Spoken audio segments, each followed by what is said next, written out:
মাক বাপেকে পিতৃ মাতৃয়ে অইল ইন্ডিয়া লিমিটেডত কাম নকৰে।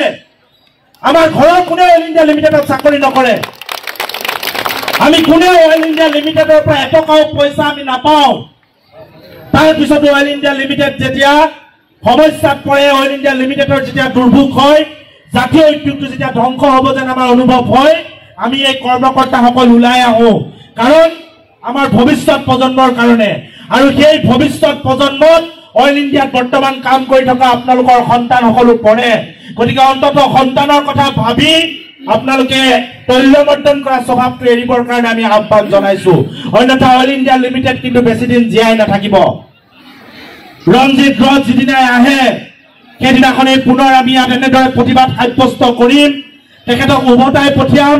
অইল ইন্ডিয়া লিমিটেডৰ এটাও কাৰ্যালয় তেখেতে থাকিবলৈ নাপায়। আৰু যদি তেখেতৰ CMD বাংলোত থাকিবলৈ যায়, এইদৰে হেলমেট পিন্ধি লাঠি লৈ কোনো সামৰিক পোছাকে ছাত্ৰ সন্থা কৰ্মকৰ্তাক সেইদিনা ৰখাব নোৱাৰিব।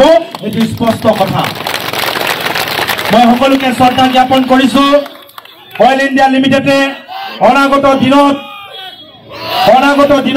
তেখেতসকলে থলুৱা বিৰোধী যিবিলাক সিদ্ধান্ত গ্ৰহণ কৰিছে, সেই সিদ্ধান্তবিলাক প্ৰত্যাহাৰ কৰি তেখেতসকলে দুলীয়াজনকে প্ৰমুখ্য কৰি চৰাইদেউ, শিৱসাগৰ, তিনিচুকীয়া সকলোকে তেখেতসকলৰ লাভৰ সৰহসংখ্যক পইচা উন্নয়নৰ কামত খৰচ কৰক।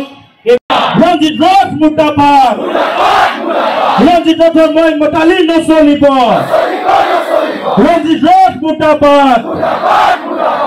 অসমীয়া অইল ইণ্ডিয়া লিমিটেডৰ বিষয়া হুঁচিয়াৰ। অসমত থাকি অসমীয়াৰ থলুৱা বিৰোধী সিদ্ধান্ত গ্ৰহণ কৰা বন্ধ কৰক। অইল ইণ্ডিয়া লিমিটেড জীয়াই থাকিব লাগিবই।